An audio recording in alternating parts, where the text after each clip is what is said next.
soir, nous avons maintenant avec nous Philippe Marshall qui s'occupe principalement d'un programme d'échange culturel, un programme surtout pour étudiants de 12 ans à 18 ans ou bien un peu plus âgés. C'est-à-dire entre 13 ans et 18 ans. 13 ans et 18 ans. Et donc ces étudiants, vous vous occupez de les placer dans des familles françaises et en retour, est-ce que c'est les mêmes familles qui reviennent aux États-Unis ou ce sont d'autres familles?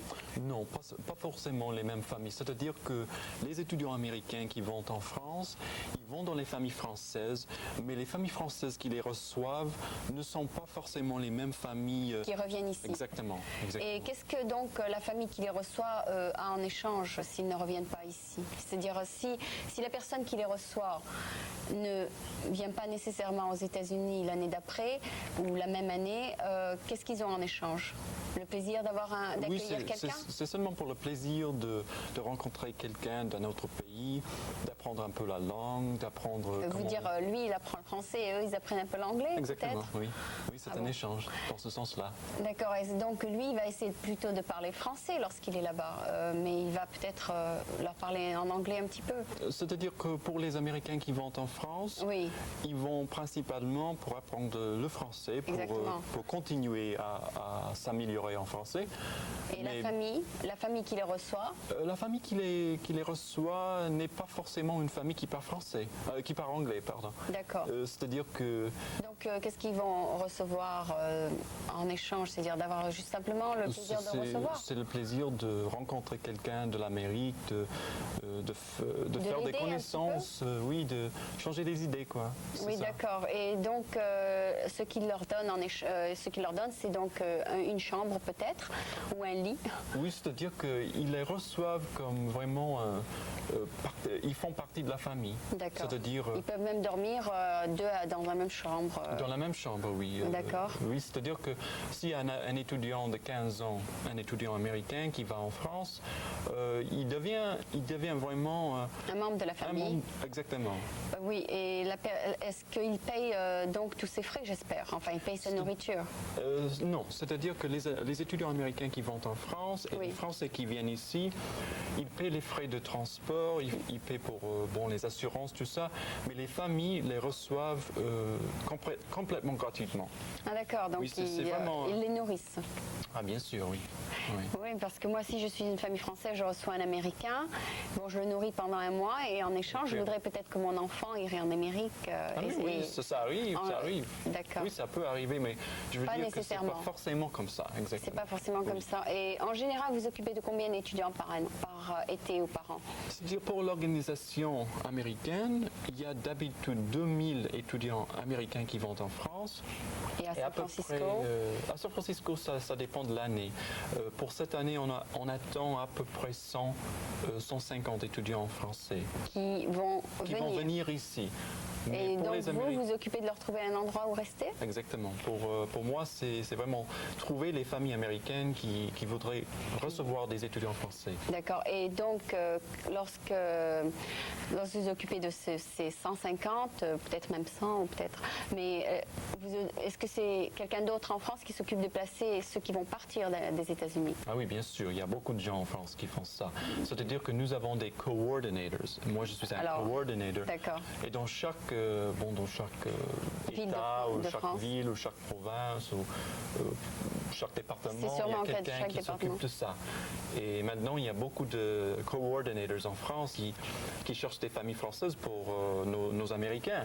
D'accord. Donc, est-ce que vous êtes San Francisco, donc vous êtes peut-être attaché à une région spéciale en France? Non, pas du tout. C'est-à-dire que moi, je cherche des étudiants américains qui veulent aller en France, mais eux, ils peuvent aller n'importe où en France. Ça dépend d'où sont les familles. D'accord. Donc c'est la même chose dans la personne qui est donc tout le temps en contact avec vous n'est pas nécessairement dans la même ville? Non, pas du tout. Non. C'est-à-dire qu'il y a une organisation centrale en France. Alors ça s'appelle comment? NACEL, c'est ça?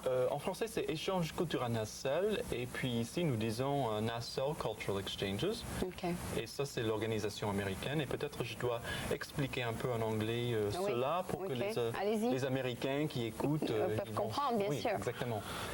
NACEL Cultural Exchanges, that's the American name. Yes. And what we do do is we basically promote exchange programs between France and the United States, although we do have several other... For students 13 to 18? Students 13 through 18. How do you promote it? What we do is usually go to the schools and offer the program. We offer it to students who have already studied 2 years of French. If they would like to go to France, they need to have studied enough to be able to speak, basic French. Okay.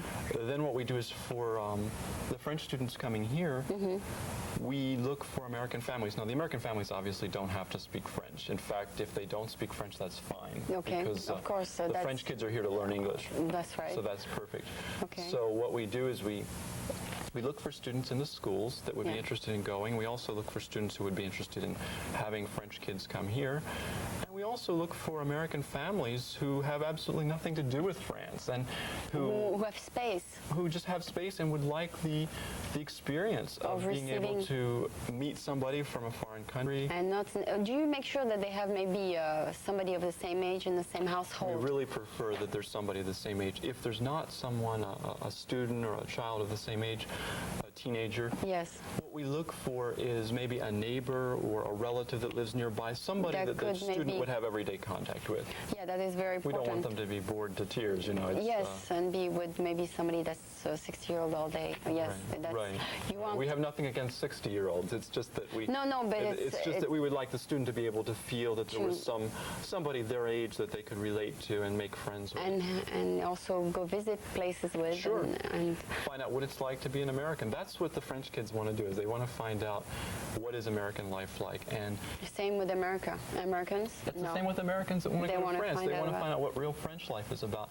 And I think that the one thing I try to emphasize all the time is a lot of American families want to know, well, do we have to do certain things with the kids? Do we have to take them certain specific places? Or babysit or... Yeah.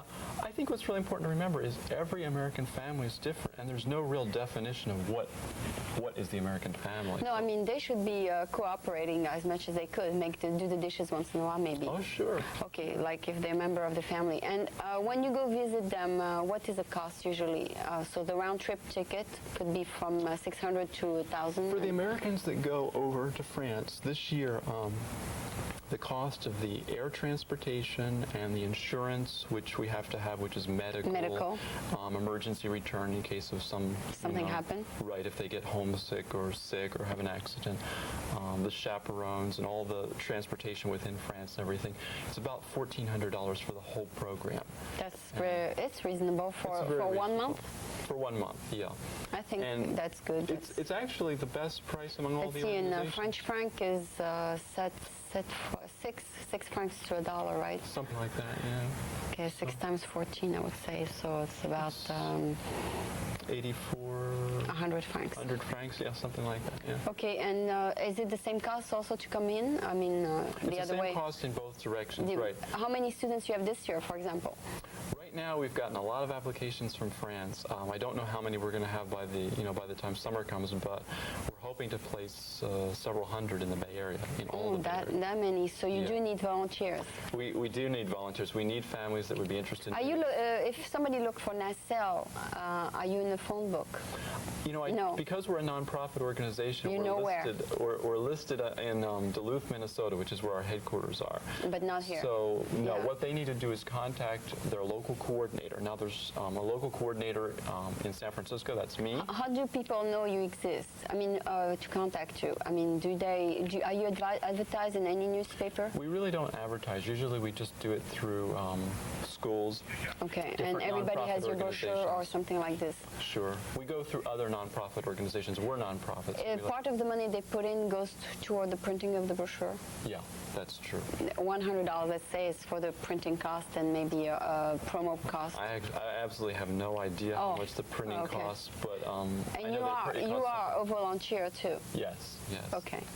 Okay, and is there anything you want to add? I mean, besides, what does the person usually get out of it? I mean, after a year, did you get any feedback? Is it positive? Most of the students that go on the program to France come back just really interested in continuing their French studies. Yeah. Most of the French kids that go back back to France after a month here, they're a lot more interested in really working on their English because it has some real meaning. It's not just a class. It's something that they can use, they can really put to use. Okay, and basically the program is, could they go, for example, a year? Not in our program. It's just a summer program. It's a 1 month, so you take care of several sets of maybe one in July, one in August. We have one that comes in mid-July to mid-August. That's the most popular. Yes. And we may have a group this summer coming from the beginning of July to the end of August. That's from France to the United States. Yes, they will overlap each other. Right. Now, in the other direction, going to France, we have a group that leaves July 3rd, and we have, that one comes back on July 31st, and then the other group leaves on July 24th and comes back on August 21st. Okay, so how many kids are going to leave San Francisco, for example, about 100 or this summer? At this point, it just depends on how many students apply and are accepted. By France. By French families. Yeah.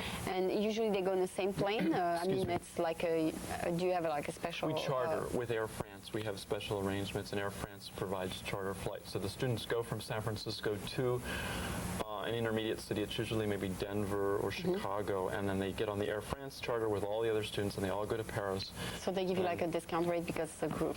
Right, and because we're a nonprofit organization. So, that's great. Yeah, it's okay. So anything else you think people should know about it? Well, I think that if they're interested, if there's American families that are interested, we would like them to contact us. Now, like I said, there are area coordinators. It's called NACEL. Is there a school where we can find you? Is there anywhere they can find you? What school are you connected with, for example? No, we're not connected with a specific school. We work through all the schools. No, I mean, if they want to know where is NACEL, what they do? They can call, here in San Francisco, they can call area code 415-821-9044. That's you. That's me, or that's NACEL's answering machine. And if they get an answering machine, they can leave a message. And what I will do is contact them and find out where they live and who's the area coordinator for their area. There's somebody in each area, and then put them in contact. Yeah, but it's very hard to find you, basically, then. Unless, do you put flyers here and there sometimes? Oh, yeah, we put flyers in most of the schools and places like the Alliance Française, places like that. So you try to let people know you do it. But we don't go out, and because we're a nonprofit, we don't go and advertise. Everywhere? No, in newspapers. We work through the schools mainly. Okay, but it would be a good idea to be at least listed maybe in the white pages. That's true. Okay. If we did that, though, we would be considered a business, and we're a nonprofit. No, I mean, you can, instead of having your name in the phone book, you can tell them, could you put NACEL? Yeah. That's a good suggestion. Okay. Anyway, thank you for coming. So I guess that's about basically the program. It's an exchange program for 13 to 18 in the summer month for 1 month. And it will require about $1,400. That's right. Okay. So c'était donc Philip Marshall.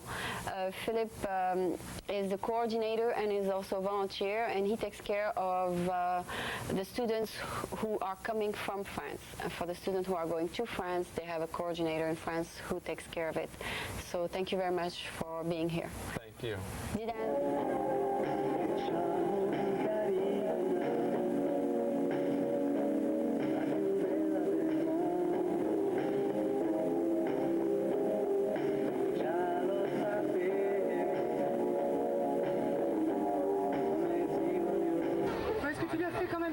Sur sa coupe de cheveux qui a été faite ce matin, je trouve très jolie, Brenda, c'est très bien. Frédéric, ouais, c'est bon. C'est bien, coupez vos cheveux, ça rajeunit un petit peu, puis ça change. Pendant l'été, c'est bien. Merci. Bon, est-ce qu'il a gagné un petit voyage au combat du jour? Oui, c'est sûr. Il répond sur la question quand même bien précise. Non. Il sait très bien ce qu'il veut. Et ça, c'est rare, hein? C'est bien. Pour une question, j'aime bien. C'est bien, bravo. À tous les deux. Merci pour la séquence du tombeur. Chaque jour, Brenda Kent. Se fait Brenda Kent. Gravé par un monsieur la veille de l'émission. Dans l'émission, si je faisais la même chose. Bien. Capella. Alors, est-ce que vous connaissez Capella? C'est un Italien. Il a été au mois d'avril à peu près, pour vous situer un petit peu, 15e au top 100 anglais. C'est le précurseur en fait de house music. C'était lui qui a amené un des premiers titres de music house ici en France. Et il est connu dans le monde entier, c'est simple. C'est son premier 45 tours. Il vend partout dans le monde entier, ce qui est assez rare. Alors, on va essayer. on va lui laisser le champ ici sur ce podium. Hein. Je ne sais pas pourquoi c'est pas prévu comme ça. Brenda, on va partir tous les trois ensemble, on va faire un déplacement en direct. Hein. Tu prends ton petit sac, Brenda. Et puis on va écouter un morceau qui s'appelle On House. Tout le monde le connaît. Alors on vous laisse en compagnie. Et je veux que tout le monde chante. Et tape dans les mains. Et mette l'ambiance de la pêche dans 40 degrés à l'ombre. Merci. Allez, capella. Why don't you listen to this recording with interest?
Very good for you.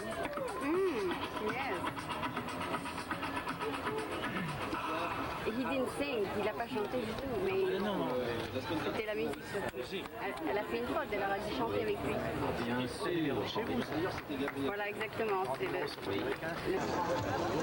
Ah, il ressemble à une Italienne d'ailleurs. des beaux Italiens, des séducteurs.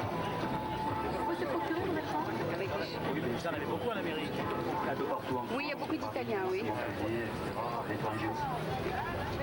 Je vous remercie Philippe de place. Sur les Américaines. Pour recréation, on va les Oui, de temps en temps. Et en attendant, on repart du côté de Philippe Pancione. Le texte est écrit et coécrit en fait. C'est lui qui l'écrit avec Richard Gottener, que j'aime beaucoup, que je salue. Je lui dis un petit coucou.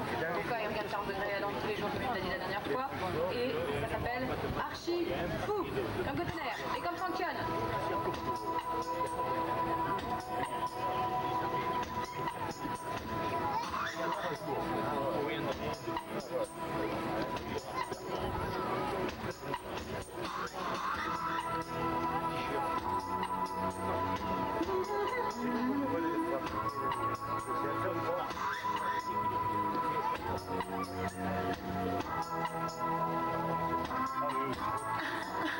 Il fait archi beau,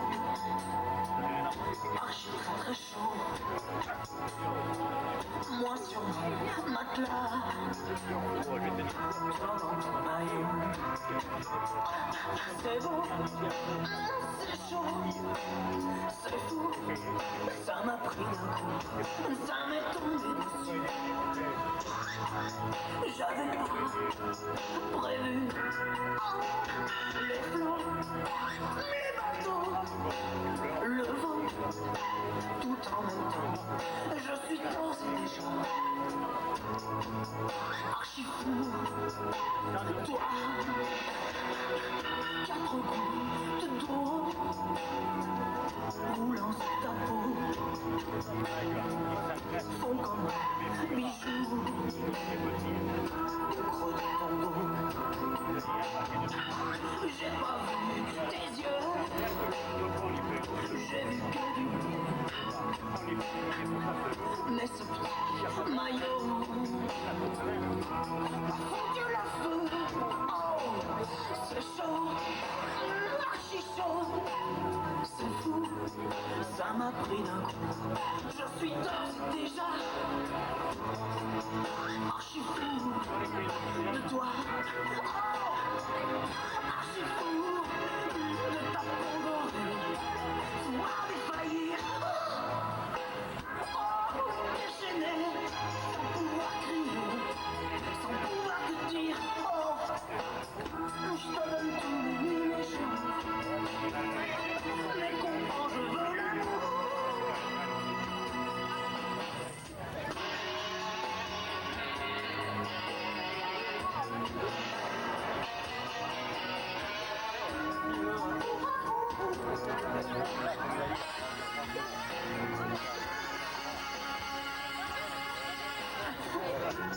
Archi beau, archi très très chaud. Moi sur mon matelas, toi dans ton maillot. Tu sais, tu me plais, je te veux, je nous veux tous les deux. Je suis d'ores et déjà archi fou de toi. Archi fou de ta peau dorée, à défaillir, déchaîné, sans pouvoir crier, sans pouvoir te dire. Je donne tous mes jours, mais comprends, je veux l'amour. J'ai pas vu tes yeux, j'ai vu que du bleu. Mais ce petit maillot m'a foutu le feu.